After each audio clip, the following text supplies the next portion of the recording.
no drugs in Surat city અંતર્ગત પુણા વિસ્તારમાંથી 5.952 kilogram માદક પદાર્થ ગાંજાનો કેસ શોધી તેમજ છેલ્લા 6 માસથી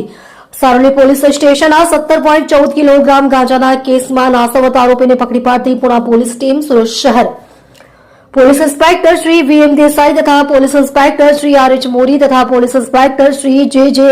હળવદિયાનાઓએ સર્વેલન્સ સ્ટાફના માણસોને માદક કેફી દ્રવ્યોની હેરાફેરી તથા પેટ્રોલ વિરુદ્ધ કાર્યવાહી કરવા બાબતે સૂચના અને માર્ગદર્શન આપવામાં આવેલ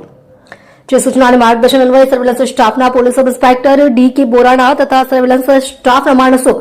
માદક કેફી દ્રવ્યોની હેરાફેરી તથા પેડલરોને પકડી પાડવા સારું વર્કઆઉટમાં હતા તે દરમિયાન સાથેના હેડ કોન્સ્ટેબલ હરિભાઈ દેવદાસભાઈ નાઓએ તેમના અંગત બાતમીદાર મારફતે મળેલ બાતમીના આધારે 4 ઈસમો પિન્ટુ બિસોઈ, સંતોષ જૈના, કેશવ ગોડા, નીટુ પ્રધાન નામના ઈસમોને મહાત્મા ગાંધી ફ્રૂટ માર્કેટ ગાળા નંબર 9 સફા ફ્રૂટ કંપની ખાતેથી વનસ્પતિજન્ય માદક પદાર્થ ગાંજો વજન 5.952 કિલોગ્રામ જેની કિંમત ₹2,97,600 તથા મોબાઈલ ફોન નંગ 5 જેની કિંમત ₹50,000 તથા એક સ્પ્લેન્ડર મોટરસાયકલ જેનો રજીસ્ટ્રેશન નંબર GJ05KT3220 જેની કિંમત ₹40,000 તથા રોકડા ₹270 મળી કુલ ₹3,87,870 નો મુદ્દામાલ મળી આવેલ સદર ઈસમો તથા વોન્ટેડ ઈસમ વિરુદ્ધ NDPS એક્ટ મુજબ ગુનો રજીસ્ટર્ડ કરી નો ડ્રગ્સ સુરત સિટી અભિયાન અન્વયે